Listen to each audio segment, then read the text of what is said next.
Natasha and Her Illegitimate Child in a Muslim Society. A novel by Dr. A. Ahmed. Book 1.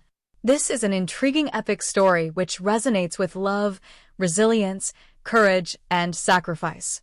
Before we dive into the tapestry of the story, I would like to inform the reader this novel is narrated in 2 books. Copyrights. All rights are reserved. No part of this book may be reproduced, stored in a retrieval system, or transmitted in any form or by any means without the prior written permission of the author, except by a reviewer, who may quote brief paragraphs for a review to be printed in a public newspaper, general magazine, school journal, or university article. This novel is a work of fiction, but the entire story is based on the real life of a Muslim family. All names, characters, places, and events are either the product of the author's imagination or used literary. Therefore, any resemblance to real people, living or dead, events or locales is merely coincidental. Chapter 43. On being a bastard son in a Muslim society. Natasha has spent 3 weeks in the hospital before she is fully recovered from that life-threatening rape and murder attempt. She lost half of her weight during her days of hospitalization. She is still weak, and half of her body is gone. She has been advised by the hospital to continue her bed rest. During this period of her slow recovery, Pastor Wahid canceled all his classes in that semester and remained beside his wife, nursing her day and night. Many media people tried to have access to her, but they have been prevented by her husband.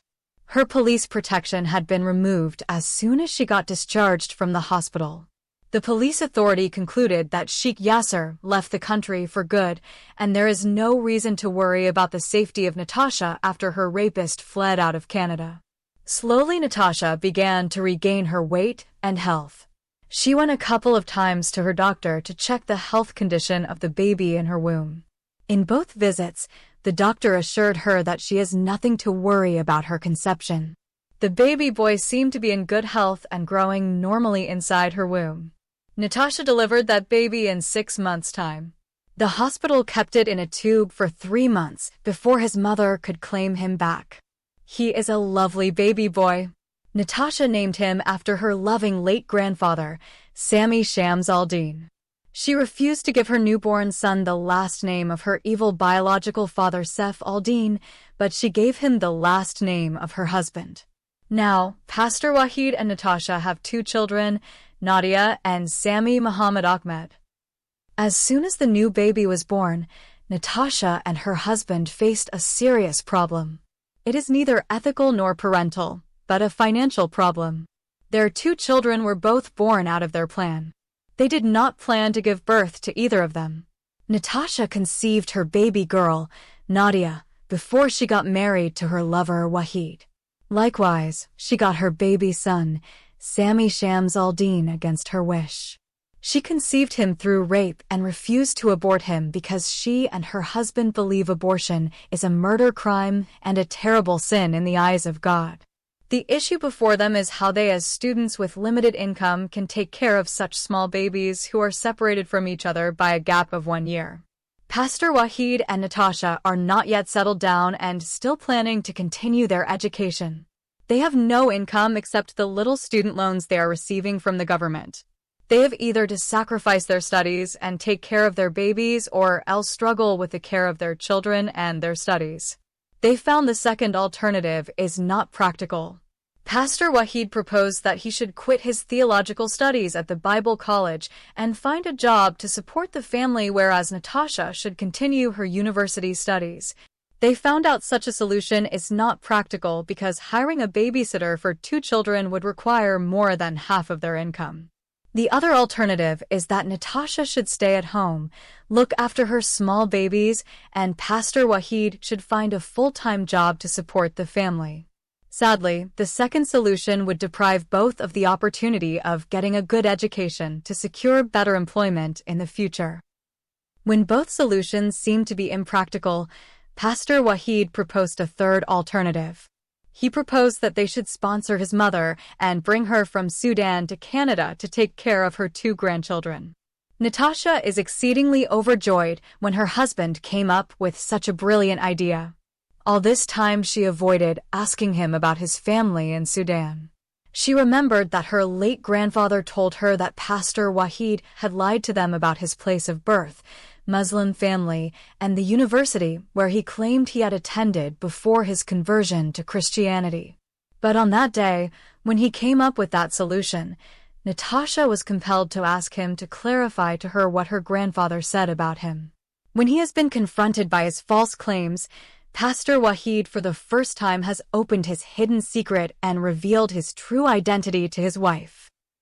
That day Natasha did not only come to know that her husband had lied about his place of birth and family, but he fooled her about his claim to be born and brought up as a Muslim boy. He admitted that he has never been a Muslim all his life.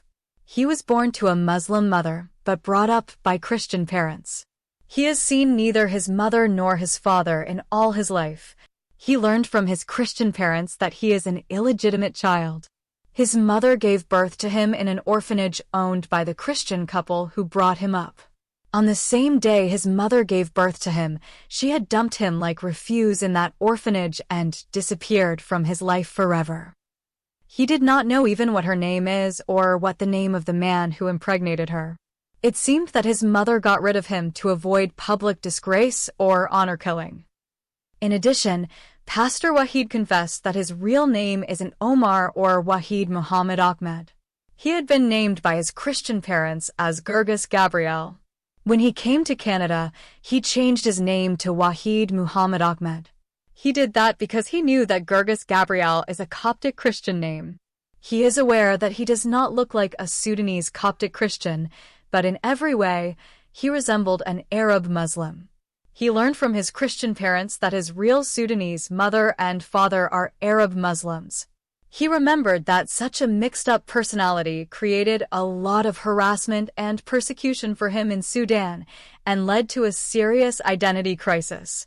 To avoid the recurrence of such social stigma and not to be an odd individual among the Sudanese Muslim community in Canada, he faked that false claim of being born and brought up as a Muslim, but when he grew up, he rejected Islam and accepted Christianity.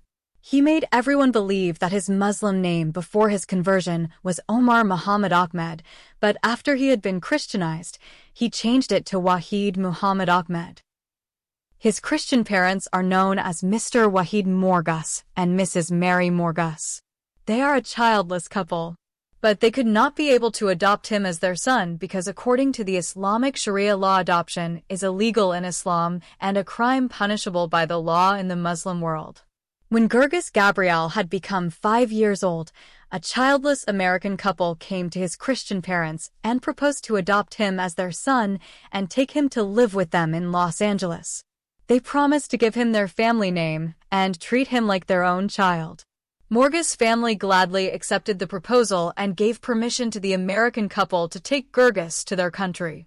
When the American couple tried to obtain official papers for his adoption from the Ministry of the Interior Affairs in Khartoum, a huge, insurmountable problem happened. The American couple had no idea that adoption was illegal in Sudan and a crime punishable by the law in a Muslim country. The government of Sudan accused the Morgus family of selling a Sudanese child as a slave to the American couple. Mr. Wahid Morgus was arrested along with the American couple. The Sharia court found all three guilty of practicing illegal deals and sentenced them to 6 months in prison and 40 lashes each. After they received the 40 lashes and served their sentences in the prison, the American couple returned to their country and left Gurgis in the hands of his Christian parents. After that, Pastor Wahid narrated to his wife Natasha how Christians as well as Muslims in Khartoum ill-treated him. Because he happened to be an odd individual, the Coptic Christians in Sudan did not treat him with respect. His peers somehow came to know that he was an illegitimate child and made so much fun of him.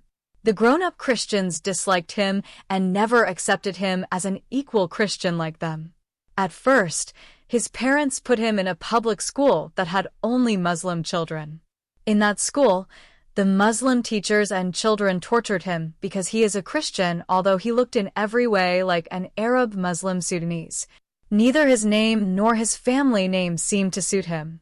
Many times, his teachers confronted him in front of other children with very embarrassing questions. They often asked him, "How come that you are a Christian and having a Coptic name when you don't resemble a Coptic Christian boy at all?"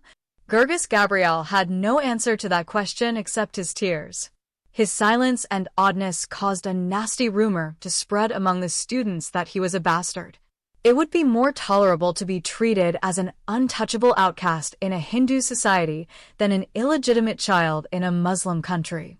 Due to that nasty rumor, he could not be able to stay in that Muslim school for long. Then his parents transferred him to a Christian school. His Christian teachers and classmates likewise continuously troubled him because of his odd personality. He refused to go to that school too. Finally, his Christian parents allowed him to quit school and stay at home. Even so, by staying at home, his insurmountable problem did not disappear. Being a small boy, he wanted friends to play with him.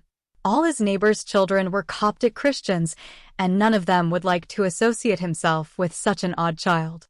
He was nicknamed by the Christian neighbors' children Wad al-Haram, or a bastard boy. Whenever he protested, someone would challenge him to show where his true parents were and what their real names were. In the beginning, Gurgis used to fight with any child called him Wad al-Haram. Whenever he fought with a child and beaten him up, the parents of that child would come and complain to his Christian caretakers. Sometimes, the parents of that child would confront him in front of other children with the truth that he is truly a bastard boy. Gradually, Gurgis was forced to accept that he was truly a bastard son, or Wad Haram, and stopped fighting against any child who called him by that disgraceful name. When he was forced by the Sudanese society to accept his real identity, Gurgis requested his parents to send him back to that Christian school. Somehow, he managed to stay in that school until he finished grade 12. Wahid told Natasha that somehow, he managed to live in Sudan until he became 18 years old. When he reached that age, he requested his Christian parents to allow him to move to Egypt and seek refugee asylum over there. Morgus' family accepted his suggestion and agreed to send him to Egypt. They gave him an official letter from the orphanage signed by them. They explained in that letter how Gurgis Gabriel suffered many persecutions from the Muslim community as well as the Christian community in Sudan. They also mentioned that he was persecuted, abused, and tortured by the two Sudanese communities, Muslims as well as Christians, because he is an illegitimate child. His mother is a Sudanese Arab Muslim from the Ja'aliya tribe, but she abandoned him on the day she gave birth to him because she conceived him out of adultery. He was raised up in their Christian orphanage. Even in the Coptic Church, Christians treated him as a parasite or subhuman and never accepted him as a Christian. When Gurgis reached Egypt and applied for refugee status on a humanitarian basis, the United Nations office in Cairo rejected his application. The UN office informed him that only political applicants who are originally from the troubled and war-zone areas such as south of Sudan and Darfur province would be accepted. After his rejection, Gurgis found himself standing at crossroads, either to return to Sudan and continue that intolerable social persecution or continue to live in Egypt and find a way to support himself. He chose to continue to live in Egypt and earn his living by working as a servant in Egyptian houses. For 2 years, Gurgis Gabriel worked as a servant in Egyptian homes, cleaning houses, washing and ironing clothes, babysitting children, nursing seniors, and doing much other housework. In Egypt, the house servant is treated as a slave and made to do the work of 100 servants. If she is a maidservant, then the males of the house would sexually harass her, and if she protested or refused to provide sex, then she would be kicked out. The truth of the matter is that it is a quite common practice in the Middle East that maidservants from countries like India, Pakistan, Philippines, Ethiopia, Kenya, Somalia, Sudan, Lebanon, Iraq, Syria, Libya, Yemen, Sri Lanka, and Indonesia are treated as sex slaves and raped by the males of the house they are working in as labor slaves. Many prominent religious leaders in Saudi Arabia and the Middle East countries issued fatwas equating foreign maidservants to the right-hand possession of slaves, who are mentioned in the Quran in Surah Al-Nisa 4, verse 3. The Muslim religious leaders have given legal permission to the employers of those foreign maidservants to have sex with them against their wishes. During his slavery days, Gurgis Gabriel found a Christian group in Cairo and joined them. Most of the members of that group were aliens like him who fled from some poorer African countries due to famine, religious or political persecutions, and other misfortunes and came to Egypt. He continued to attend the church of that group for 2 years. The leader of that group understood Gurgis' difficult problem and hence assisted him in getting admission to a Bible college in Calgary. That Bible college granted him a scholarship and student visa to Canada. As soon as he arrived in Canada, Gurgis Gabriel changed his name to Wahid Muhammad Ahmed and claimed to be a Muslim converted from Islam to Christianity. Gradually, he was able to win the hearts of the Sudanese Southern Christians and Arab Christians. His false claim to be a Muslim converted to Christianity played a vital role in winning the hearts of the Sudanese Christians as well as the Arab Christians. He joined both the Sudanese Church and the Arabic Church. After a year, he was elected the pastor of the Arabic Church in Calgary. The Sudanese Christians requested him to be the leader of their churches too. He was able to unite 3 tribal Sudanese churches of Denka, Nuer, and Shiluk in one powerful and big Sudanese church. He proved to be a very faithful religious minister. His outstanding performance in both immigrant churches had led a Canadian English church to invite him to be their pastor too. At that time, the Campus Crusade group was looking for leaders from different religious and ethnic backgrounds. His unique personality and apostasy from Islam and conversion to Christianity had led the Campus Crusade office to invite him to join their team of directors. In that way, Pastor Wahid Muhammad Ahmed was able to climb in a short time to a high position that every religious leader in Calgary would love to reach. When Natasha Shams Aldeen came into his life, she gave him the love that he never experienced before. He found in her a lover, a mother, and a sister. He responded to her pure love with all his being. Overnight, she became everything to him. But when he fell in that moral mistake with her, when he had sex with her and impregnated her before marriage, which cost him everything in his religious ministry, when Natasha misunderstood him after she heard that malicious rumor about him, he could not tolerate the loss of the person he loved so dearly and his religious ministry. He was rejected by Natasha and her grandfather and kicked out of the 3 churches he was leading and lost his position in the Campus Crusade group. He felt he not only lost his ministry, but the person whom he loved with every iota of his being. In that desperate situation, he thought his life was destroyed forever. He concluded that he was born out of adultery, lived in Sudan with heavy religious persecution, and cursed from childhood. He did not find any reason to continue his life. In that difficult time, he sought an escape in death, but even death had rejected him. He was rescued by his friend and rushed to the hospital where his life was spared. If Natasha's grandfather didn't travel to Sudan and proved his innocence and his beloved girlfriend returned to him, he would have killed himself as soon as got discharged from hospital. The sad story of Pastor Wahid Muhammad Ahmed made Natasha weep like a baby. She hugged him all the time and assured him that she would always be by his side. She realized that he suffered all his life because of that moral mistake which was committed by his father and mother before he existed. His mother dumped him in that Christian orphanage like she got rid of her feces in a public washroom. He bore alone the mistake of his heartless parents. The Muslim and Christian communities of Sudan despised and rejected him. Natasha knows that she is also an illegitimate daughter, like her husband who was born without the sanctity of the marriage bond. But her loving grandfather never abandoned or forsaken her for a second. He gave her all the love and good upbringing that she needed in life. But her husband never found someone to love him the way her grandfather loved her and took care of her until she became a university student and got married.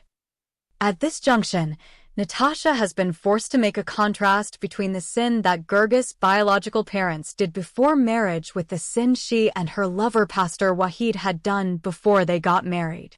She knows that in the eyes of God all the sins are the same. But in a society like Sudan, which is governed by the Islamic Sharia law, that sin led to harsh punishment and social disgrace, whereas in a secular society like Canada the same sin is not considered a crime and not disgraced or jeopardized the lives of those who committed it. Natasha knew how her mother was socially disgraced and flogged to death by receiving 200 lashes for committing the same sin that Gurgis' mother and she had done. She also knows that if she is in a Muslim country, she would have been flogged to death, like her poor late mother, because of the adultery she committed with her lover Wahid. At this point, Natasha wondered as to what happened to the mother of Gurgis. Did she get punished by those harsh Islamic draconian laws and publicly disgraced as happened to her mother, or did she somehow manage to hide her pregnancy until she got rid of it in that Christian orphanage? Natasha understood that even her husband would not be able to answer that question.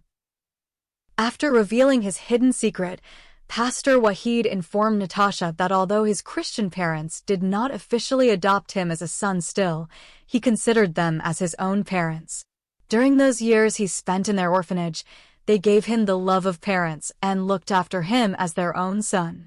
Although their love could not be able to shelter him from the harsh persecution of the Sudanese society still, they were the only two people who showed him respect and treated him as their own child. When he came to Canada, Pastor Wahid continued to contact them. Every now and then he sends some money to them. Sadly, a week before his marriage to Natasha, Pastor Wahid came to know that Mr. Wahid Morgus died. He wanted to postpone the wedding and return to Sudan and meet his mother and attend the funeral of his father, but he could not be able to find any excuse to explain his return to Khartoum. Everyone around him knows that he is an apostatized Muslim, and he would be put to death if he dared to return to a Muslim country. What an excuse could he give to Natasha and her grandfather for postponing their wedding date? At that time, Pastor Wahid poured hot tears for the man who loved him and took care of him for many years. He knew most of the illegitimate children in Sudan were either killed inside their mothers' wombs through honor killings or allowed to be born, and then got strangled to death when they were a few minutes infants. None of them would be allowed to live for a few minutes to suck the breasts of his mother. Therefore, Pastor Wahid is always felt highly indebted to that good Christian couple who rescued his life and brought him up in their orphanage.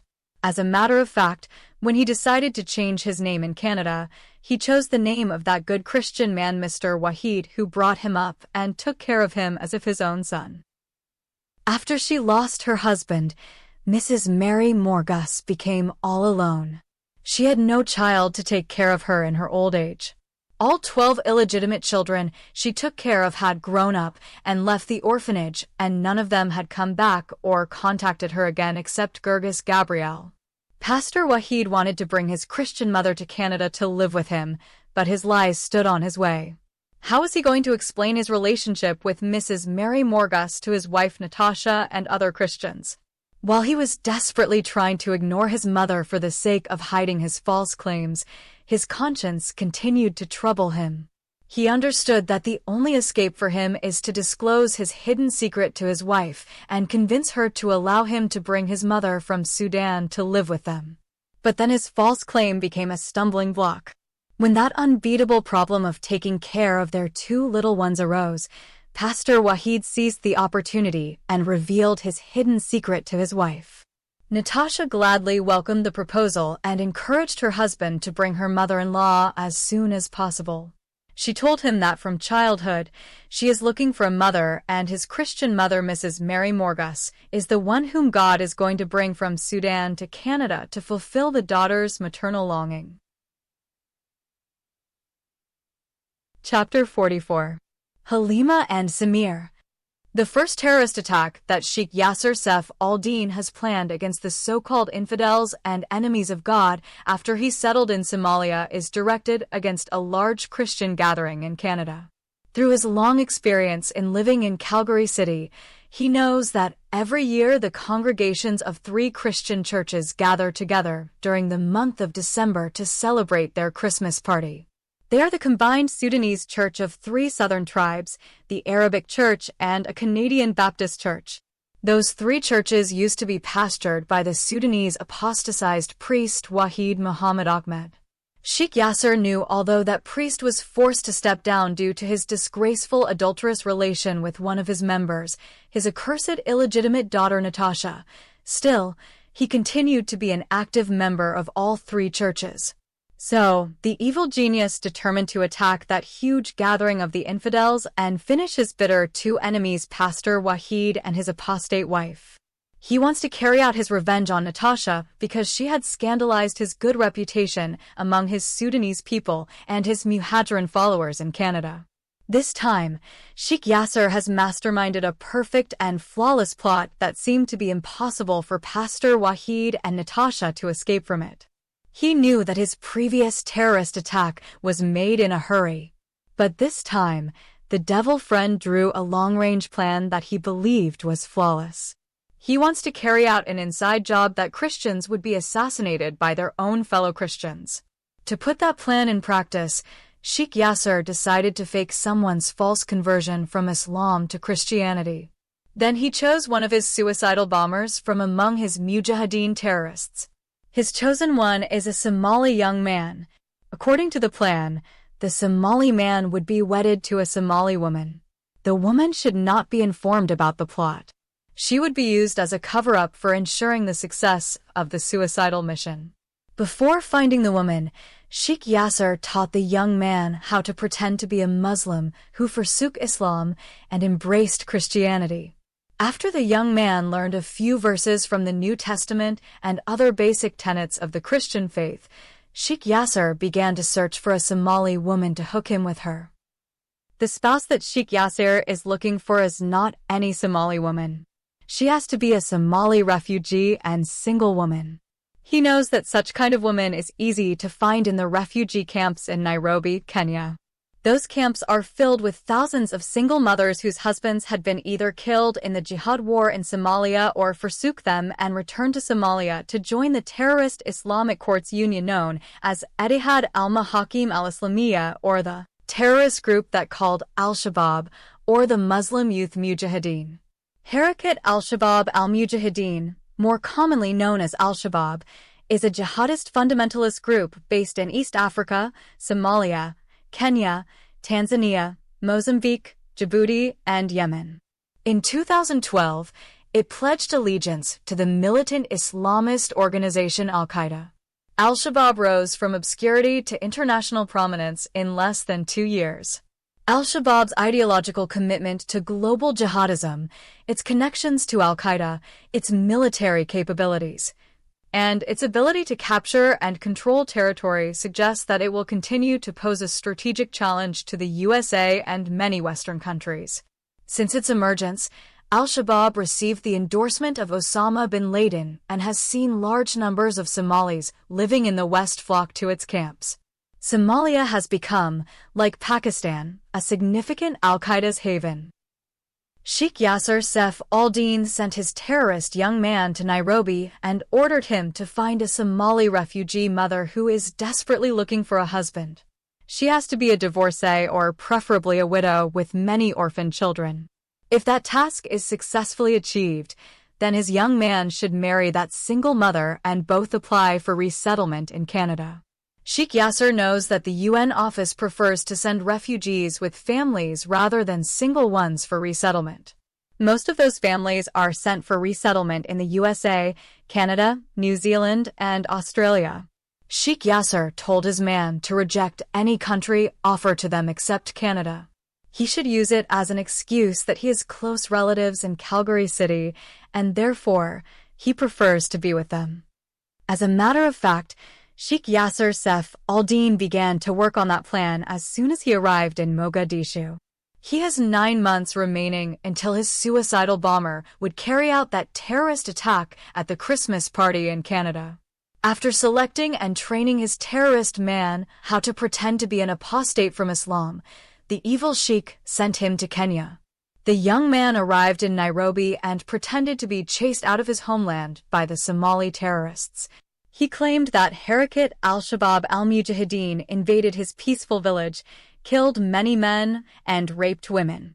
He has already some faked documents he brought with him from Somalia showing that some of his family members were killed in that terrorist attack while many villagers fled and displaced all over the country.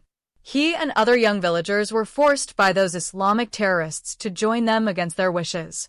He soon managed to escape from those terrorists and smuggled himself across the Somali border into Kenya. Those forged documents made the UN office accept his case and granted him refugee status.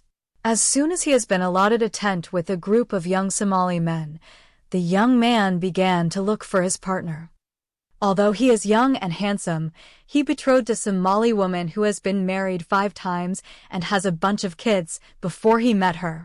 3 of her ex-husbands died in the jihad war in Somalia, 1 forsook her and returned to Mogadishu, and the last one divorced her. She is 32 years old with 7 young children. When she saw the handsome young Somali man who proposed her through some marriage matchmakers, she could not believe her eyes. He is not only handsome, but 8 years younger to her, and he has never married before. The widow and divorcee Somali woman is known as Halima, and her 6th husband is called Samir. Halima agreed to marry Samir on the following day after he proposed to her. Their marriage took place inside the refugee camp. It is a simple marriage that they spend nothing on it. Samir left his tent and joined the tent of his new wife and her 7 kids. But Samir never shared with his wife his false conversion to Christianity. He continued to observe his daily 5 times prayers and every night recite a portion of his holy Quran. Sheikh Yasser told him not to let his wife know about his false conversion until they moved to Canada. Shortly after their marriage, Samir began to push his wife to frequent her visits to the UN office and plead with them to send her with her husband and 7 children for resettlement in the West. The UN office pushed her file upward from the group of single mothers to the group of refugees with families. But due to the high volume of applicants, the family of Halima and Samir has been granted resettlement in Canada after 4 months from the time their mock wedding took place. In Islam, the wife is not allowed to change her maiden name after she gets married. She has to be born and die with her father's name and his family name. But her children would carry the first name of her husband and his last name. If she happened to be married to more than one husband, then each child would carry the name of his biological father and father's last name. No husband could adopt another man's children or lend his name and family name to the children of his wife who were born out of her previous marriage or marriages. There is no such thing as a stepfather or stepchildren in Islam. According to the Sharia law, Samir could not adopt the 7 children of his wife or treat them as his progenies. Therefore, those 7 children would never call him father. They supposed to call him our mother's husband. Also, in Islam, the mother has no right to claim the custody of her children. When Samir, Halima, and her 7 children arrived at the Calgary International Airport, they appeared as if they were many families in one big family. Every child has a different family name. In the emergency travel documents, the husband's name is written as Samir Ibrahim Saleh and his wife Halima Ali Tahir. Samir's real name is Muhammad Ahmed Mosa. Sheikh Yasser Saif al-Din changed his name because Muhammad Ahmed Mosa was born and brought up in Minneapolis, Minnesota. When he reached the age of 19, Muhammad disappeared from America, and the last thing his family heard about him through the FBI, he is in Somalia and has joined the notorious terrorist Somali movement known as Al-Shabaab jihadist. Sheikh Yasser expected that the FBI had blacklisted and restricted Muhammad Ahmed Mosa from returning to the States and likely passed the information to the RCMP. In the Muslim world, exchanging of names as easy as changing someone's clothes. By giving a bribe of less than $20, the person could change his name, last name, and the name of his wife and all his children in less than 24 hours. As soon as he arrived in Calgary, Samir began working on the third step of the terrorist plot. He surprised his wife one day when he disclosed to her that he left Islam and converted to Christianity before he fled from Somalia. He claimed due to the fear of being murdered as an apostate he hid his conversion in the refugee camp in Africa. His wife Halima has become exceedingly outraged and accused him of lying to her and using her to come to the land of the infidels. She threatened that if he does not forsake Christianity and return to Islam, she would reveal his abominable apostasy to other Muslim Somali immigrants and divorce him. Samir told her to go ahead and do whatever she wanted to do. When Halima perceived that her husband was determined in his decision and she could not intimidate him, she accepted her fate in life and agreed to live with her apostatized husband. She knew and understood that in her age and with her 7 children no Somali or any Muslim man is going to consider her as a suitable wife. If she left the young and handsome Samir, she would condemn herself to a life of everlasting celibacy. No Muslim woman would go for another non-Muslim man or live with another man as a conjugal partner without the sanctity of the Islamic halal marriage. After that, the apostate Samir began to look for immigrants' church to join. Although he could speak, read, and write perfect English, Samir pretended to know nothing about that language. When he was in the States, he studied from kindergarten to grade 12 in English. He claimed to know only Somali and Arabic languages. The immigration office enrolled Samir, his wife, and their 7 children in the classes of English as second language. Those courses are meant for all refugee immigrants. During his study, Samir found some Sudanese Christian immigrants in those classes and requested them to direct him to a good immigrant community church. He told them that he is a new convert from Islam to Christianity.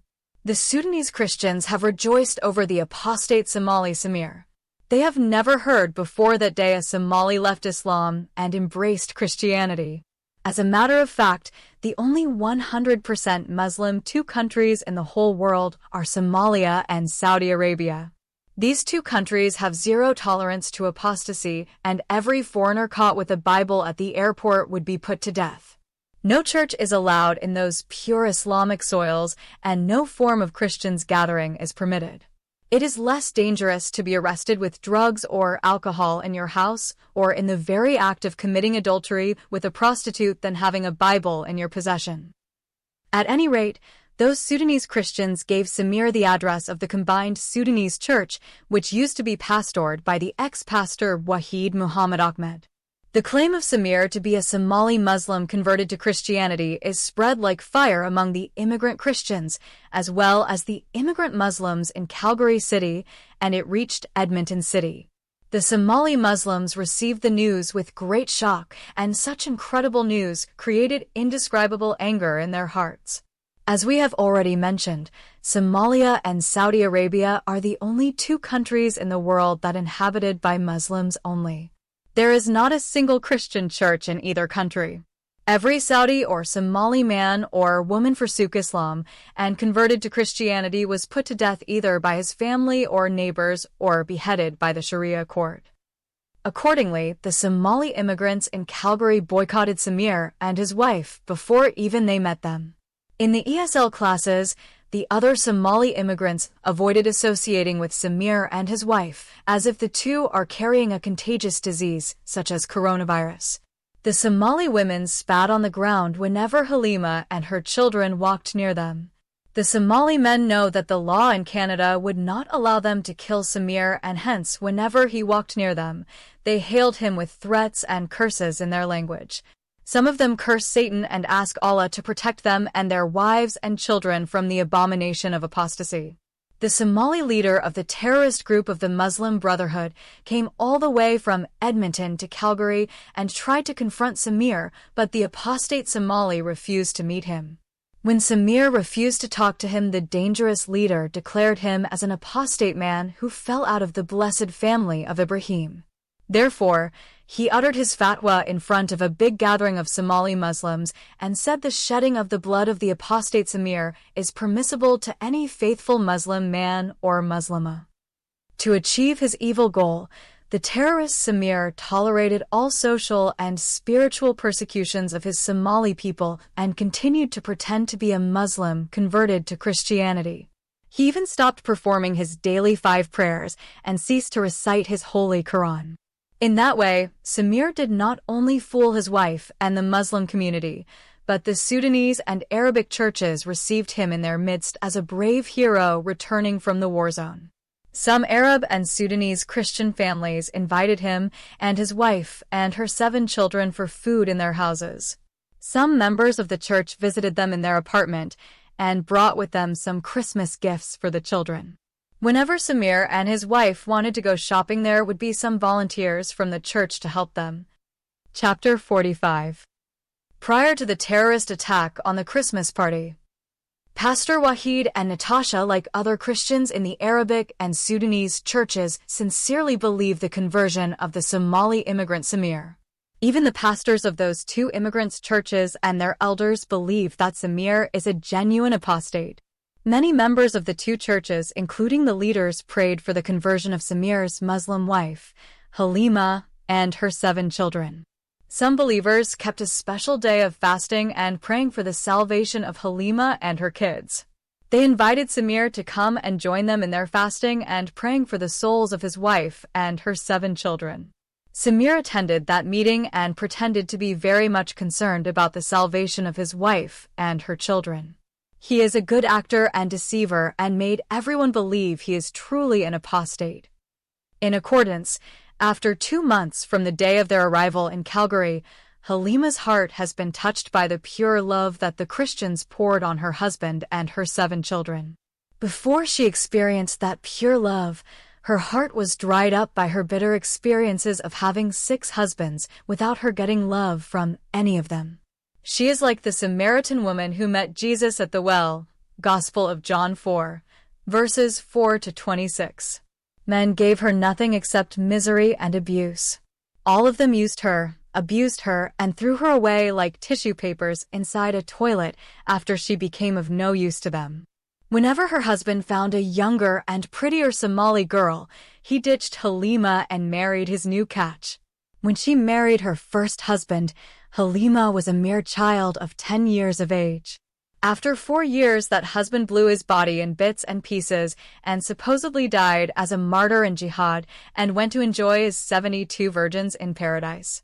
After completing the Iddah period of 3 months and 10 days, Halima was sold by her parents in another marriage to a man as old as her father. That old guy left her too and went after another child. In that way, the poor Halima went from one man to another until her road crossed the road of her young and handsome husband Samir, who became her man number 6. Even in Samir, she did not find the love that her soul is longing for. The love of those Christians made Halima open her soul for the fountain of Jesus' love to fill it. Halima accepted the Lord and informed her husband about her willingness to join his church as a believer in Jesus.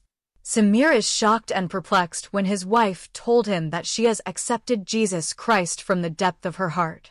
She also informed him that she is prepared to convert all her 7 children to Christianity. Samir found himself in a dilemma.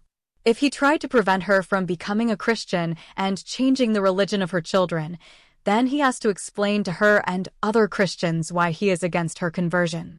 On the other hand, if he accepted her conversion and allowed her to convert her children, then he expected that his Allah would hold him accountable for misguiding 8 Muslim souls. To successfully accomplish his suicidal mission, Samir said to himself, "Let the damned Halima and her children go to hell." Each and every one of his 72 virgins of paradise is 1,000,000 times more beautiful than Halima, who got married 5 men before him, and he married her as a second-hand woman. Every Muslim man wants to marry a virgin wife. The concept of the virgins of paradise has affected the relation between men and their female counterparts. The Muslim man looks at his wife as inferior to the Virgin of Paradise because she loses her virginity after marriage, whereas the latter is always a virgin. Samir, like any Muslim terrorist, is prepared to kill his father if he stands between him and his terrorist mission. Islam requires that even if your father or brother is a kafir infidel and he meets you in battle, you must strike off his neck. It is called in Islam the doctrine of the al-wala wal-bara, which means love for the sake of Allah and hate for the sake of Allah. In other words, a true Muslim must love those who love Allah and His Prophet and hate those who are enemies of Islam. Samir remembered that Halima is just a means for achieving his end. He believes that Allah has promised him that he is going to wed him in paradise with 72 virgins who are 1,000,000 times more beautiful than any woman on this earth. The Virgin of Paradise is not only an eternal virgin, but she will neither urinate nor defecate nor menstruate. She will not become pregnant either. Even if the man has sex with her 1,000,000 times, he cannot make her pregnant. What Allah required from the mujahid is al-shahada, or martyrdom in jihad. Samir strongly believes that as soon as he would blow himself up in the cause of Allah, then in the twinkling of an eye all those 72 lovely virgins would be his wives and waiting for him bare naked on his heavenly wedding bed in paradise. At that moment, he remembered the hadith of the Prophet Muhammad that his leaders always quoted whenever they wanted to send someone for a suicidal mission. Al-Mikdam ibn Matakarb said, Allah be well pleased with him. The Messenger of Allah said, upon him blessings and peace. For the Shahid, or martyr in jihad, in the divine presence there will be 6 qualities. 1. He will be forgiven from the first moment his blood is spilled. 2. He shall see his seat in paradise and be protected against the punishment of the grave. 3. He shall be safe from the greatest terror of the rising of the dead. 4. He shall be crowned with the diadem of dignity, 1 ruby, of which is worth more than the entire world and its contents. 5. He shall be coupled with 72 spouses from the wide-eyed maidens of paradise. And 6. He shall be granted to intercede for 70 of his relatives. Reported by Ahmed and Al-Tirmizi. For the sake of obtaining the shahada, martyrdom, Samir forsook the comfortable life of living in Minneapolis, Minnesota, at the most advanced country in the world, the United States of America, returned to the most backward country in the world, Somalia, and lived as a wanderer and warrior in the chaotic camps of the Mujahideen in the outskirts of Mogadishu.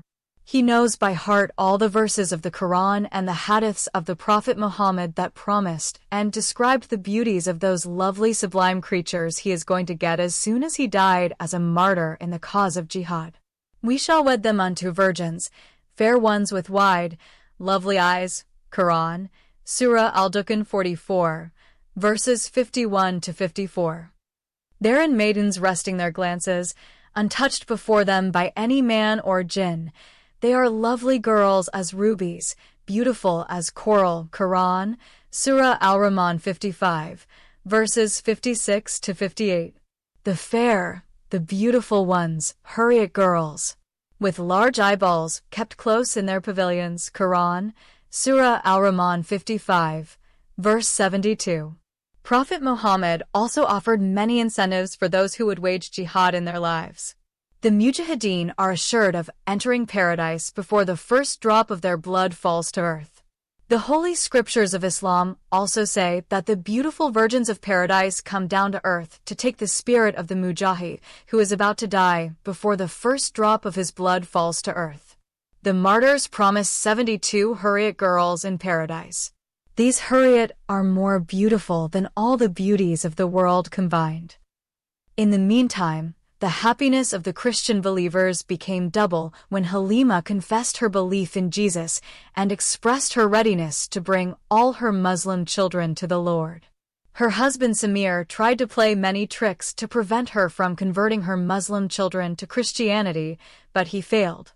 Halima took her children with her to both Sudanese and Arabic churches and put them in Sunday school for learning the basic teachings of Christianity.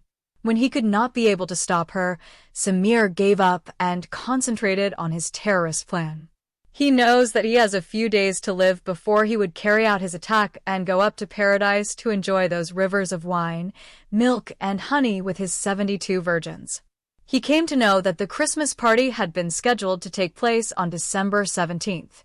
He learned that the congregations of 3 churches, Sudanese Church, Arabic Church, and English Baptist Church, would gather in the evening of that day and celebrate their Christmas party and have a big feast. Samir vowed to his Allah that he would not allow any one of those infidels to taste the food of that party. He promised his Allah that he would send all those infidels and their children to hell before they would finish their worship of Satan. In the meantime, Sheikh Yasser Saif al-Din is getting daily updates through emails about the progress of Samir. Some of his contacts in Calgary got hold of Samir as soon as he arrived in Canada. Many times, Samir fooled his wife, went by himself, and met those Muslim followers of the Sheikh Yasser. Those men are assisting him in the plan. They promised to supply him with the bombs for the suicidal mission. The bombs would be given to him one day prior to the attack. It is his duty to make sure that neither his wife nor her children should see or know about those bombs.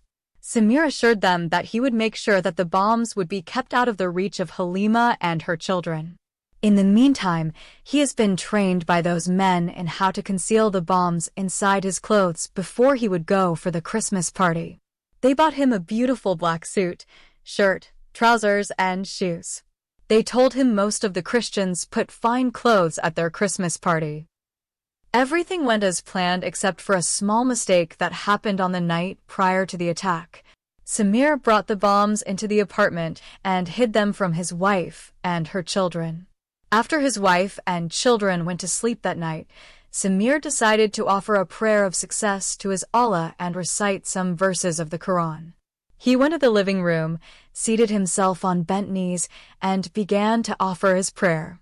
When he finished his prayer, he started to recite some verses of the Quran. His recitation made Halima wake up from her sleep. She is shocked and exceedingly perplexed when she hears someone reciting the verses of the Quran in her apartment. When she overcame her shock, Halima recognized the voice of her husband. She then went to the place where the recitation was coming from. To her great surprise, she saw her husband kneeling in the living room and reciting the Quran. "Samir," shouted Halima in great astonishment, "why are you reciting the Quran?" Samir never expected his wife to get up at that time and spy on him. But he understood that she caught him red-handed, and he had no explanation to offer to her to justify his recitation of the Quran. He stood up slowly and looked at his wife with eyes full of fear and anger. "I am just reciting those verses to compare them to the teachings of the Bible." Halima refused to buy that lie.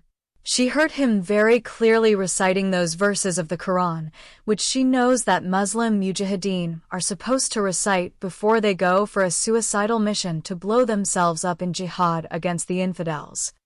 "You have fooled me and deceived many people and made them believe that you are a Christian when in actual fact you are still a Muslim in your heart. You are a big deceiver. You are the devil himself." "Don't call me the devil.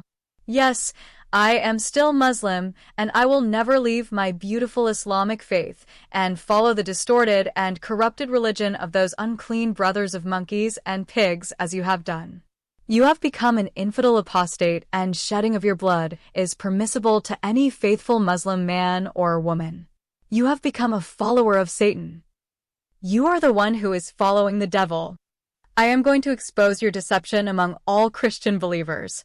I know for sure you have something evil in your mind.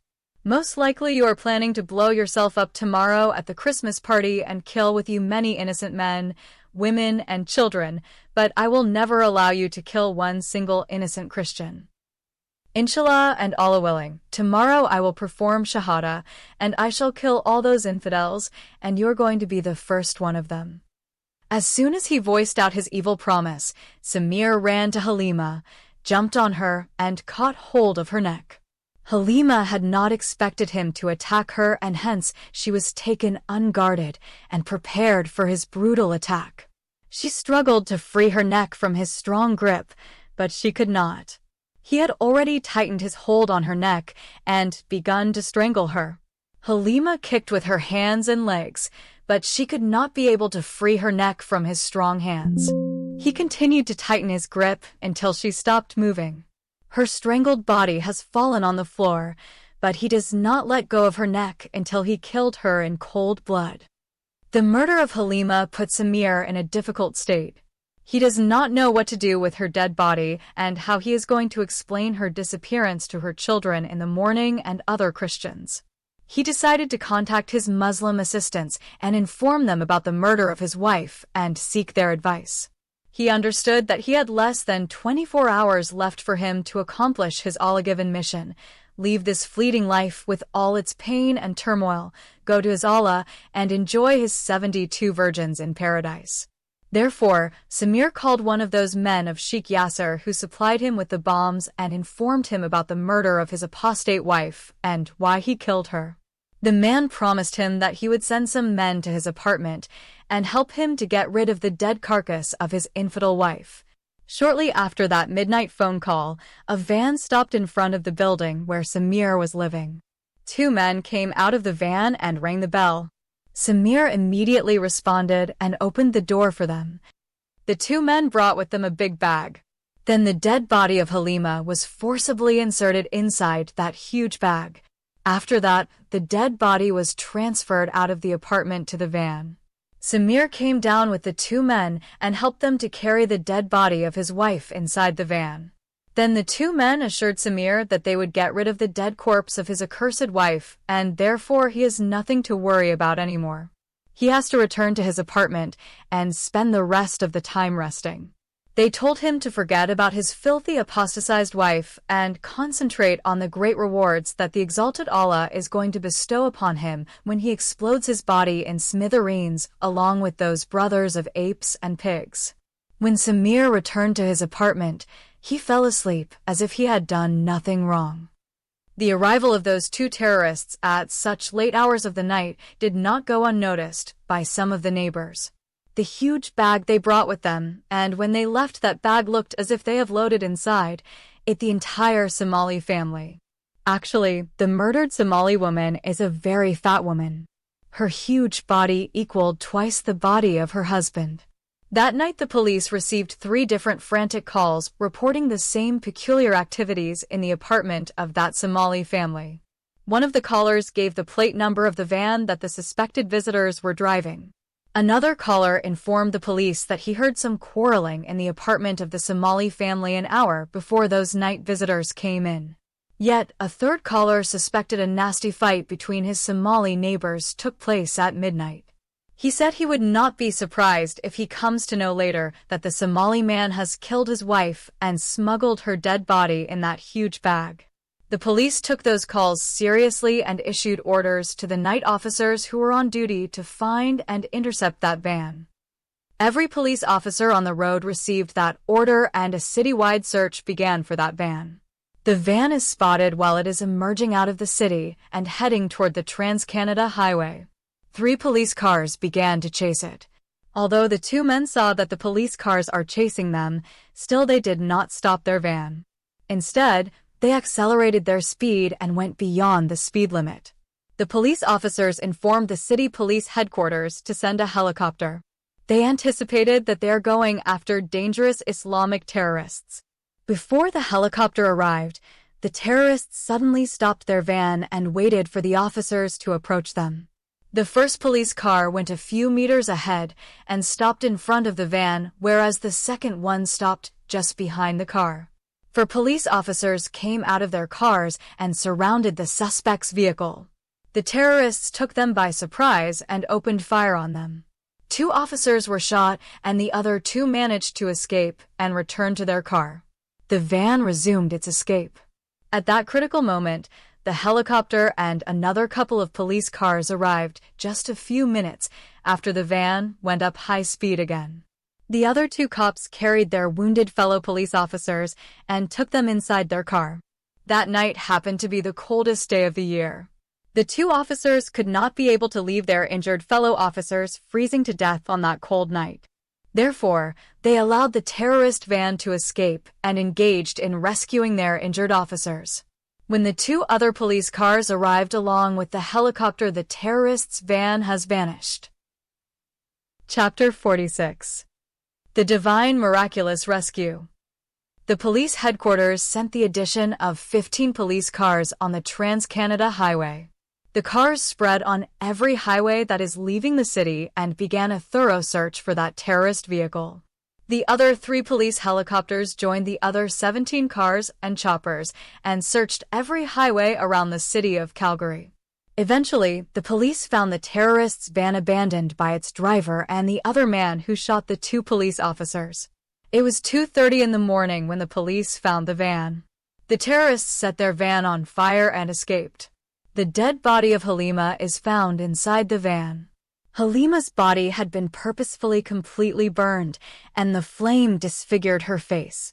The police identified the burned body as the dead body of the wife of the Somali man. The police had already arrested Samir as soon as the 2 terrorists opened fire on the 2 police officers. At the same time, the 7 children of the late Halima have been moved out of the apartment by the police of Calgary. The police decided to find some foster homes and get those parentless kids adopted by some good families. At first, the police did not search the apartment of the Somali family. The case has been considered domestic violence, which resulted in the murder of Halima by her husband Samir. When one of the 2 wounded police officers died shortly after arriving in the hospital, the police began to suspect something more than domestic violence. The other police officer survived with a bullet on his right shoulder. The Calgary police put a lot of pressure on Samir to reveal the identities of the 2 men. The police identified the name and address of the owner of the van through the car plate number. The owner of that van was not found in his house when the police went to arrest him. His wife informed the police that her husband had left the house at midnight without informing her where he was going. The owner of the van happened to be one of the leaders of the suspected Islamic group of Al-Muhajirin. After its main leader, Sheikh Yasser Saif al-Din was involved in the kidnap and rape of his daughter Natasha Muhammad Ahmed, the group has been placed under police surveillance. The police are puzzled about the connection between Samir and the owner of that van. The initial investigations revealed that Samir is an active Christian member of 2 churches of some immigrants from Africa and the Middle East. The leaders of both churches testified that Samir is a Muslim converted to Christianity. Through him, his wife Halima has recently become a Christian too. They further said that Halima's children have joined the church along with their mother and stepfather and became part of the Sunday school. Moreover, the Christian leaders testified that Samir and Halima are exceedingly good and committed Christians. Furthermore, Samir does not seem to be a violent man. Therefore, the murder of his wife puzzled the leaders of those churches too. Accordingly, the police did not find any connection between Samir and the missing Muslim owner of the van. The 2 suspects came to Samir's apartment at midnight and tried to help him to get rid of the dead body of his wife. By then, the hospital conducted a post-mortem on Halima's dead body and confirmed that Samir murdered his wife by strangling her to death. So, to solve that puzzle and find a link between the Christian murderer and the Muslim owner of the van, the police made another visit to Samir's apartment. When the apartment is searched, that riddle is solved and the most dangerous terrorist plot is unearthed. The police found all the bombs that had been designed for the attack on the next day evening. Samir left a recorded video mentioning that he is a faithful Muslim, but pretended to be an apostate to carry jihad against the infidels of the 3 churches. He also mentioned that his main target is to finish the job, which had been left unfinished by those 2 faithful Eritrean Islamic Mujahideen martyrs who killed the Christian infidels in the Apostolic Church. By his last statement, the police understood that the main targets of the terrorist attack are to murder Pastor Wahid and his wife Natasha. He also mentioned he determined to blow his body up and kill the infidels of 3 churches in their Christmas party. When the place that the terrorist plot was supposed to be carried out on has been identified, the police canceled the Christmas party and sealed the hall and the entire building after evacuating it. The leaders of the three churches phoned all their members and notified them that the police authority called off the Christmas party and sealed the hall because a terrorist plot was foiled at the last moment. According to the report of the police of Calgary, some Islamic terrorists in the city are plotting to use the Somali man Samir to blow up the joined gathering of the Christmas party. The Christian members received the news of the terrorist plot with great astonishment and dread. None of them has suspected that the apostatized Somali man is a Muslim terrorist undercover. Everyone considered it a miraculous escape. The police intercepted the two terrorists who burned their vehicle, abandoned it, and fled while they are trying to cross the Alberta border and enter the British Columbia province. They are caught while they are traveling by a stolen vehicle. The police arrested them and transferred them back to the city of Calgary. The Calgary police found the phone number of one of those two apprehended terrorists stored in the call history on the cell phone of Samir. The number showed that Samir called that terrorist's number at 12:37 midnight. When those two terrorists have been interrogated, they dragged with them 14 members of the Muhajirin group, which used to be headed by the notorious criminal Sheikh Yasser Saif al-Din. Its new leader and his assistants have been arrested by the police. Those terrorists' computers, cell phones, call histories, and daily activities have been thoroughly searched. Even their houses and shops have been topping to the bottom searched. The police found that 5 of them are in day-to-day contact with Sheikh Yasser Sheikh al-Din. In their computers and cell phones, there are email correspondences between them and the wanted terrorist Sheikh. Those emails updated the fugitive Sheikh Yasser in the progress of the terrorist plot that was supposed to take place at the Christmas party. When Samir was confronted with all these pieces of evidence, he confessed his role in the plot. He confessed that he had been sent by his group leader Sheikh Yasser Saif al-Din from Somalia to Kenya to join the refugee camps. Then he explained how his leader trained him in pretending to be a Muslim converted to Christianity, and then sent him to Kenya to look for a single Somali mother in the refugee camps in Nairobi. He admitted that he cheated on Halima and made her believe that he was interested in marrying her because he liked her. Through her, he was able to come to Canada. Moreover, Samir has admitted that Halima has nothing to do with the terrorist plot of blowing up the Christmas party.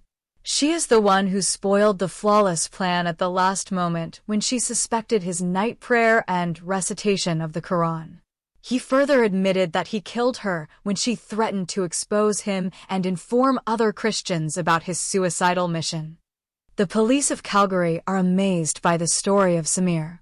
It sounded to them as if he is telling a fairy tale or a detective story written by the English writer Agatha Christie. How anyone on earth could think of masterminding such a flawless terrorist plot? The mastermind of such an excellent plot is more than an evil genius. If it weren't for that night recitation of the Quran, which apparently was not part of the plot, Samir would have murdered over 700 people at that jointly organized Christmas party.